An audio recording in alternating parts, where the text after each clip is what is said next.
Kalunay, paborito ng kambing kahit matinik. Oh. Wala na kasi silang makain na ibang damo. Naubos na. Wala na kasing ulan dito sa amin. Hindi kagaya sa ibang lugar na maulan ngayon.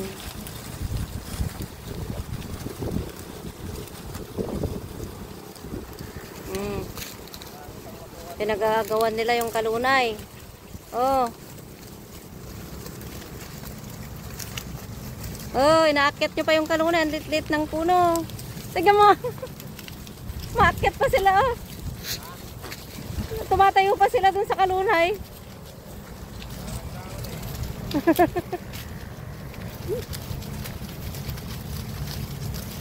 Oh.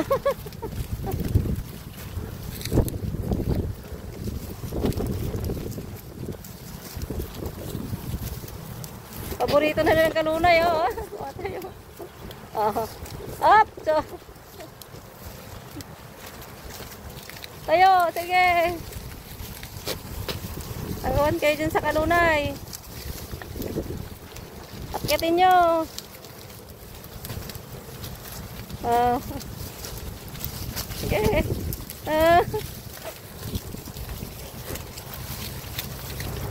Tumatayo sila, oh. Oo. Marami pa yung iba dito sa walang buwan, masyadong naman. Yeah.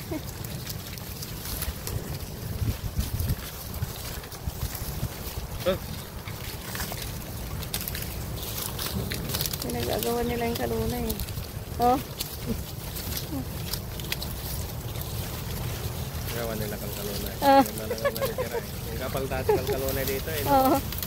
Naubos? Yung bulaklak niyan, pag nalaglag, tutubo ulit sa susunod na lang.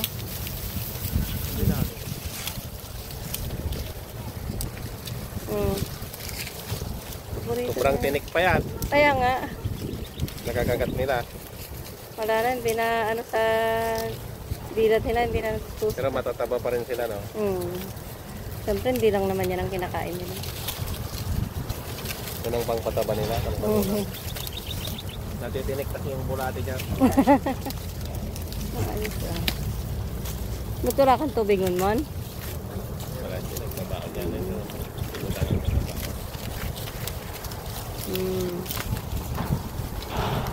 Matataba pa rin sila, oh. Oo, marami pa. Bilog-bilog. Problema nito kasi pag ganito, pag tumubo, tabi-tabi rin, wala din. Maganda sana tumubuan kung sagat-sagatin ng kambing, iwalay nila para pag tumubo. Ito ang tubo nito, 5-5, gano'n, wala din.